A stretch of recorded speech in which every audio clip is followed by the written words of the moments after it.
আয়োজকবৃন্দ, জাতীয় নেতৃবৃন্দ, উপস্থিতি, আসসালামু আলাইকুম।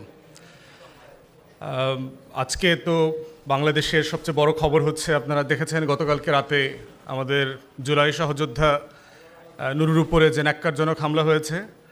আমরা পুলিশ এবং সামরিক বাহিনীর সেনা সদস্যদেরকে যাদেরকে দেখলাম, পাশাপাশি কিছু পুরাতন আমলের হেলমেট বাহিনীর কিছু সদস্য দেখলাম আমরা, হলুদ হেলমেট পরা, এবং এই সবাই মিলে গত এক বছরে আমরা দেখি নাই যে কোনো আওয়ামী লীগের নেতাকেও ধরার পরে এই লেভেলে পিটাইছে।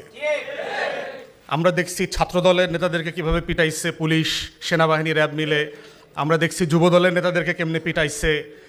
বেগম জিয়াকে এক কাপড়ে কিভাবে এই দেশে ক্যান্টনমেন্ট থেকে, বাসা থেকে বের করে দিয়েছে।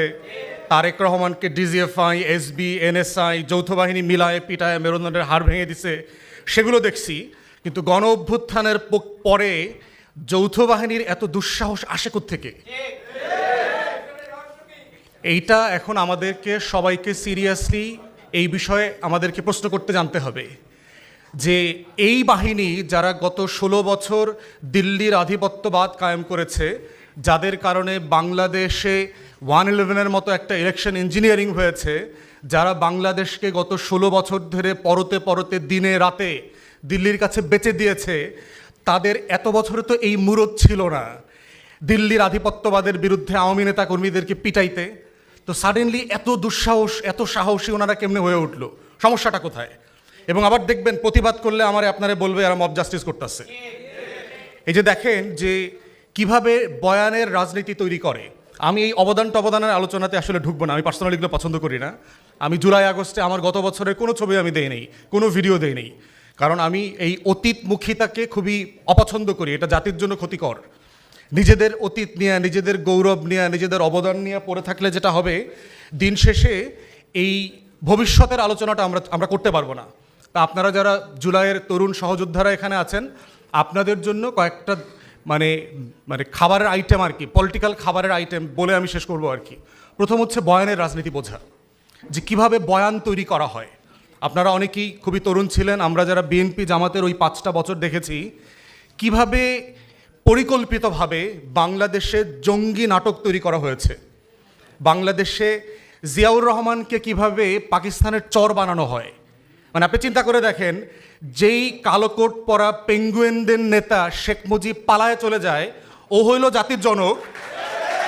আর যে জীবনের ঝুঁকি নিয়ে নিজের কমান্ডারকে মাইরা বলতেছে যে আমি প্রতিবাদ করলাম, যুদ্ধ শুরু হইল, সে হইল পাকিস্তানের চর। মানে খেয়াল করে দেখেন যে পলিটিক্স অফ ন্যারেটিভ, যে বয়ানের রাজনীতিটা কিভাবে তৈরি হয়। যেই খালেদা জিয়া দেশ ছেড়ে পালায় নাই কোনো দিন, 111-এর সময় দেশ ছেড়ে পালায় নাই, বাংলাদেশে রয়ে গেছে, রিপিটেড আপনার অফার থাকার পরেও সেই খালেদা জিয়া সম্পর্কে হেন কোনো বাজে কথা নাই যা হাসিনা আওয়ামী এই চক্রের মুখ থেকে বের হয় নাই। কিন্তু উল্টা দেখেন, যে পালায় না অথচ ওর গোষ্ঠী শুদ্ধ সবার পালানোর ইতিহাস আছে, ও বারবার পালায় কিন্তু ও হইলো আবার স্বাধীনতার পক্ষের চেতনার লোক আর কি। তাহলে যে পালায় নাই সে হইল আমাদের শত্রু, দেশের শত্রু। আর যে পালায় 111-এর সময় পালায়, সিস্টেম করে পালায়, আইসা আবার হইল এয়ারপোর্টে 111-এর কুশীলবদের সাথে চক্রান্ত করে দেশ বেচা দেয়, ও হইল স্বাধীনতার পক্ষের শক্তি। খেয়াল করে দেখছেন? এই চেতনার পলিটিক্সটা বুঝতে হবে তরুণ সহযোদ্ধাদেরকে। যদি আপনারা ফিউচারে বাংলাদেশপন্থী রাজনীতি করতে চান, যে ব্যানারে করেন, দিন শেষে আমাদের রাজনীতিটা হচ্ছে বাংলাদেশপন্থী রাজনীতি। সেটা বিএনপির ব্যানারে করেন, জামাত শিবিরের ব্যানারে করেন, এবি পার্টির ব্যানারে করেন, এনসিপির ব্যানারে করেন, কোনো সমস্যা নাই। কিন্তু পলিটিক্সের মূল জায়গা হচ্ছে এইটা বোঝা যে আমি বাংলাদেশপন্থী রাজনীতি করি, দিল্লি আমার শত্রু। এটার মধ্য দিয়ে হচ্ছে আগামী দিনের রাজনীতিকে বিনির্মাণ করতে হবে। অথবা আমাদের এখন প্রথম চ্যালেঞ্জ হচ্ছে বয়ানের রাজনীতি বোঝা। দ্বিতীয় দেখেন বয়ানের পলিটিক্সটা কিভাবে ওয়ার্ক করতেছে। আওয়ামী লীগ পুনর্বাসনের রাজনীতি। আমাদের ডিপ স্টেটগুলো, রাজনৈতিক দলগুলোকে ডেকে ডেকে নিয়ে বলছে যে একটা ইনক্লুসিভ নির্বাচন করতে হবে। সেপ্টেম্বর, অক্টোবর, নভেম্বর, ডিসেম্বরে দেখেন, এটা হলো প্রথম পর্ব নাটকের ইনক্লুসিভ ইলেকশন। ইনক্লুসিভ ইলেকশনটা কী জিনিস? যে আওয়ামী লীগ যেন নির্বাচন থেকে বাদ না পড়ে। তাহলে তাদের কাছে গত বছরে যা ঘটে গেছে, এটা শুধু একটা ক্ষমতার পরিবর্তন হয়েছে, এখানে গণ অভ্যুত্থান হয় নাই। এইটা একসময় বিএনপি ছিল, এরকম বিএনপির আন্দোলন করে পতন করানো হয়েছে।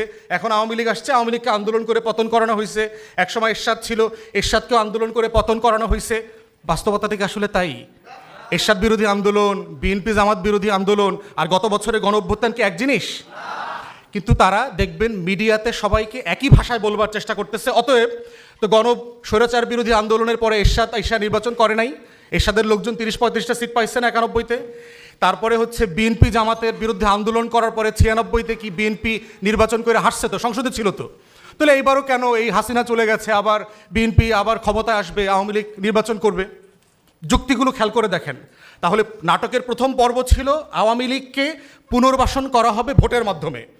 আমরা কালেকটিভলি সবাই মিলে যখন দাঁড়ালাম যে আওয়ামী লীগকে পুনর্বাসনের রাজনীতি মেনে নেওয়া হবে না, যেই পদে থাকেন, যেই আমলাতন্ত্রে থাকেন, যেই উর্দিপরা কাপড় পরে প্রজাতন্ত্রের কর্মচারীরা যদি আমাদেরকে ডিকটেট করবার চেষ্টা করেন, আমরা প্রতিবার আপনাদেরকে না বলবো। যেভাবে দিল্লির আধিপত্যবাদের বিরুদ্ধে আমরা বারবার না বলেছি এবং আমরা লড়াই করেছি, আওয়ামী লীগ পুনর্বাসনের রাজনীতি হবে না। এখন দেখেন দ্বিতীয় পর্ব, দেখেন আওয়ামী লীগ পুনর্বাসনের। পরিষ্কার পরিচ্ছন্ন আওয়ামী লীগ শুনছেন না আপনারা? রিফাইন্ড আওয়ামী লীগ। রিফাইন্ড আওয়ামী লীগ কেমনে হইব? এই সাবের হোসেন চৌধুরী সাহেবের মতো একটা ভদ্র মানুষ, ভালো মানুষ, কথা সত্য।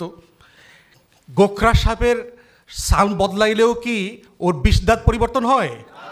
সাপের চামড়া বদলায়, গ্রামে দেখছেন? হ্যাঁ, সাপের চামড়া বদলায় না? চামড়া বদলাইলে কি ওর খাইসলত বদলায়? খাইসলত বদলায় না। আওয়ামী লীগ হইল সেরকম গোখরা সাপ। অতএব এই গোখরা সাপ বারবার কইব যে ভাই আমি কিন্তু এখন নাচতে পারি, আগের মতো চিলাচিলি করি না, আমি এখন নাচি, সো আমার নাচ দেখতে আসেন। ও নাচের ফাঁকেও সুযোগ পাইলে কি করবে? ছোবল দেবে। আওয়ামী লীগ হচ্ছে গোখরা সাপ। ও যে পোশাক পরে আসে, ও যত ভদ্র ভাষায় কথা বলে, ও যত সুন্দর করে নাচে, দিন শেষে ও আওয়ামী লীগ, ও দিল্লির দালাল, আমার নিরাপত্তার হুমকি। এটা হলো বটম লাইন। অতএব সেই বয়ানের রাজনীতি বুঝতে হবে। এটা হচ্ছে বাংলাদেশপন্থী রাজনীতি। এইটা হচ্ছে আওয়ামী লীগ পুনর্বাসনের দ্বিতীয় পর্বের নাটক। যে একটা দেখছেন না, সোহেল তাজ তার বাপের 100 বছরের জন্মদিবস না কি দিবসে গেছে তার বোন রেলয়া প্রধান উপদেষ্টাকে দাওয়াত দিতে, খেয়াল করছেন? সোহেল তাজ তো ভালো মানুষ, পলিটিক্সে নাইটাই খালি শরীর বাড়ায়, খালি শরীর নাড়াচাড়া করে, ভালো মানুষ। ওই গোখরা সাপ, একজন পাঞ্জাবি পরা গোখরা সাপ আর একজন হলো বডি বিল্ডিং গোখরা সাপ, সুযোগ পাইলেই কামড় দিবে। অতএব এই সুশীল ভদ্র আওয়ামী লীগের দ্বিতীয় পর্বের রাজনীতি পুনর্বাসনে ব্যর্থ হয়েছে। পপুলার এটা সাপোর্ট নাই, কোনোভাবে এটা হইতে দেওয়া হবে না। এখন হচ্ছে তৃতীয় পর্বের আওয়ামী লীগের পুনর্বাসনের রাজনীতি শুরু হয়েছে। সেইটার নাম হলো আওয়ামী জাতীয় পার্টির রাজনীতি। সেটা কি জিনিস তো বুঝতে পারছেন না? আওয়ামী লীগকে পুনর্বাসন করেছে বাংলাদেশের সব রাজনৈতিক দল, এটা আমি বারবার বলেছি। আওয়ামী লীগকে প্রথম পুনর্বাসন করেছে শহীদ প্রেসিডেন্ট জিয়াউর রহমানের উদারতা দিয়ে, এবং বিশ্বাস করে হাসিনাকে দেশে আসতে দিছে। আসার 2 সপ্তাহের ভিতরে তাকে শাহাদাত বরণ করতে হয়েছে। আওয়ামী লীগ হলো সেই গোখরা সাপের নাম, ওরে বিশ্বাস করা যাবে না। আওয়ামী লীগকে প্রথম সংসদে কে নিচ্ছে? 86 সালের নির্বাচনের মধ্য দিয়ে জাতীয় পার্টি নিচ্ছে। তৃতীয়বার আওয়ামী লীগকে পুনর্বাসন করছে জামাত, বিএনপি বিরোধী আন্দোলন করে 90-এর দশকে। তাকে ক্ষমতায় নেওয়ার ব্যবস্থা করছে 21 বছর পরে। চতুর্থবার আওয়ামী লীগকে পুনর্বাসন করছে 111-এর সরকার, দিল্লি, প্রণব মুখার্জি, বাংলাদেশের বুদ্ধিজীবী, বুদ্ধিবেশ্যারা যারা আছে, এই দেশকে যারা কলম দিয়ে লিখে ভুয়া অর্থনীতির থিওরি দিয়ে দিয়ে দেশ বেচার রাজনীতি করে, তারা মিলে করেছে। আওয়ামী লীগকে যারা যারা বিশ্বাস করে পুনর্বাসনের রাজনীতি করেছে, তারা সবাই এই দেশে অভিশপ্তের শিকার হয়েছে, সবাই হয়েছে, সবাইকে মূল্য দিতে হয়েছে বাংলাদেশে। অতএব যারাই কোনো না কোনো নাটকের মধ্য দিয়ে আগামী দিনে আওয়ামী লীগ পুনর্বাসনের চেষ্টা করবে, তাদের জন্য অভিশাপ ওই ছোবল রেডি আছে। কিন্তু কোনো না কোনো ফর্মে অভিশাপের শিকার হইতেই হবে, কারণ এই মাটি মির্জাফরের রক্ত নিতে পারবে না। আওয়ামী লীগের জন্ম কোন দিনে জানেন? কেউ জানেন? ওর জন্ম হয়েছে পলাশী দিবসে, 1949 সালের 23শে জুন। 1757 সালের 23শে জুন বাংলার স্বাধীনতার সূর্য অস্তমিত হয়েছিল পলাশীর আম্র কারণে। অতএব আওয়ামী লীগের রক্তধারার নাম হচ্ছে মির্জাফরের রক্তধারার নাম। ঘসিটি বেগম, রায়দুল্লাহ, মমিচাঁদ আর এই জগৎ শেঠদের রক্তধারা, লেন্দুব দর্জির রক্তধারার নাম হচ্ছে আওয়ামী রক্তধারার নাম। এই রক্তধারার ভিতরে শুধু অভিশাপ আছে। এই রাষ্ট্রের একমাত্র নিরাপত্তা হুমকি গত 70 বছর ধরে যারা বাংলাদেশের স্বাধীনতা সার্বভৌমত্বে প্রতিদিন প্রতি রাতে দিল্লির কাছে বিক্রি করে দিচ্ছে, সেই রক্তধারার নাম হচ্ছে আওয়ামী লীগ। অতএব সেই ধারাকে কোনোভাবে কোনো নামে ব্যানারে পুনর্বাসনের রাজনীতির বয়ান যারা তৈরি করছে, তারা আসলে দিল্লির আধিপত্যবাদকে ফিরায় নিয়ে আসছে। এবং এইটার এখন তৃতীয় ভাষণ আপনারা দেখতে পাচ্ছেন জাতীয় পার্টির নামে চলছে। এবং এরা কিন্তু ভাই বোনের রাজনীতি করে, দেখবেন একজন যখন বিপদে পড়ে আরেকজন আগায় আসে। দেখবেন যখন আওয়ামী লীগ বিপদে পড়ছে, জাতীয় পার্টি আগায় আসছে। আবার দেখেন 90-এর দশকে জাতীয় পার্টিকে তুইলা কোলে তুলে কে নিচ্ছে? আওয়ামী লীগ নিচ্ছে। দুজন দুজনকে বাঁচায় রাখে। অথবা এখন বিপদে পড়ছে আওয়ামী লীগ, বাঁচায় রাখার দায়িত্ব নিছে হইলো ওই যে সুইমিংয়ে নামার সময় দেখছেন না একটা গোল জিনিস পরা লাগে, লাল জিনিস পরা লাগে, দেখছেন আপনারা পানিতে যখন নামছেন, ওইটা হইলো হেরা ভাই বোনরা মিল্লা জিল্লা পরে, যে যখন পানিতে নামে আরেকজনকে জড়ায় ধরে। এখন হইলো ওই কোট পরার দায়িত্ব হইলো জাতীয় পার্টির। অতএব জাতীয় পার্টি কী জিনিস কয়দিন আগে আপনারা দেখেছেন, এই জাতীয় পার্টির একসময় ইন্টারন্যাশনাল অ্যাফেয়ার্সের দায়িত্বে ছিল নর্থ সাউথের একজন শিক্ষক সাকিব রহমান। তার একটা লেখা আসছে দেখবেন নেত্র নিউজে, বাংলাতে এবং ইংরেজিতে। যারা রাজনীতি করছেন তারা দয়া করে পড়বেন। তাকে কিভাবে ইন্ডিয়ান হাই কমিশন ইন্টারফেয়ার করে জিএম কাদেরকে নোটিশ ছাড়া 1 ঘন্টার ব্যবধানে ডিসমিস করছে, কারণ ইন্ডিয়ান হাই কমিশন ইন্টারফেয়ার করছে। এইরকম বহু ঘটনা আছে। জাতীয় পার্টিকে কিভাবে তারা এখনও নাচতেছে। ও হচ্ছে সাপুরে আছে না, ও হইলো ওই সাপুরে দেখছেন না গান দিয়া সাপ নাচায়, তো জাতীয় পার্টি হইলো ওই সাপুরে হইলো দিল্লিতে, আর ও বাংলাদেশে বসে নাচে। অতএব এই হচ্ছে আওয়ামী পুনর্বাসনের রাজনীতি। এই রাজনীতির বয়ান সম্পর্কে আমাদের সহযোদ্ধাদেরকে, রাজনৈতিক কর্মীদেরকে সচেতন থাকতে হবে। এবং যে বিভক্তি তৈরি হচ্ছে, মনে রাখতে হবে যে আমরা সবাই বাংলাদেশের পক্ষে, গণ অভ্যুত্থানের পক্ষে। প্রতিযোগিতা থাকবে, প্রতিদ্বন্দ্বিতা থাকবে, কিন্তু সেটা যেন কেউ কারো বিরুদ্ধে শত্রুতায় রূপান্তরিত না হয়। বিএনপি জামাতের শত্রু না, জামাত এনসিপির শত্রু না, এনসিপি এবি পার্টির শত্রু না, আমরা কেউ কারো শত্রু না, এটা মাথায় রাখতে হবে। আমাদের সবার কমন শত্রু হচ্ছে দিল্লি, আমাদের কমন সব শত্রু হচ্ছে আওয়ামী লীগ। এইটাকে কেন্দ্র করে আমার সবার রাজনৈতিক কর্মসূচি সাজাতে হবে। আমরা কি বক্তব্য দিচ্ছি, আমরা কি কথা বলছি, সেটা খুবই গুরুত্বপূর্ণ। এই জন্য আমাদের দ্বিমত যেন ভারতের পকেটে না যায়। তাহলে যেটা হবে, আমরা হেরে গেলে কিন্তু একা হারবো না। বিএনপি যখন ডুবছে গত 16 বছরে, শুধু বিএনপি ডুবছে না, সারা বাংলাদেশ ডুবছে, সারা বাংলাদেশ ডুবছে। যখন জামাত ডুবছে, তখন কি শুধু জামাত ডুবছে না, সারা দেশ ডুবছে, সারা দেশ ডুবছে। এই বাংলাদেশপন্থী রাজনৈতিক দলগুলোর ব্যাপারে এই জিনিসগুলো সবার মাথায় থাকতে হবে। দ্বিমত করবেন, আমরাও দ্বিমত করেছি, বিএনপির সাথে অনেক বিষয়ে আমাদের দ্বিমত আছে। আমরা ঐকমত্য কমিশনে পাবলিকলি বলেছি, কিন্তু তাই বলে তো তারেক রহমানের নাম ধরে গালি দিতে হয়নি। তাহলে তারেক রহমানের নাম ধরে কারা গালি দেওয়াচ্ছে?